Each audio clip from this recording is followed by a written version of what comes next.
પણ વરસાદના કારણે હેરાન પણ બહુ થયો છું, કેમ કે રસ્તામાં 3 વાર રિક્ષા બંધ પડી ગઈ હતી.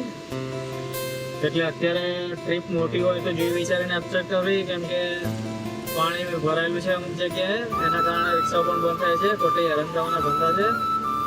ટ્રીપ લાઈન તો નીકળી ગયો, પણ રસ્તામાં હેરાન પણ એટલો થયો છું. તો જોઈએ છે હવે અહીંથી બીજે ક્યાંની ટ્રીપ મળે છે.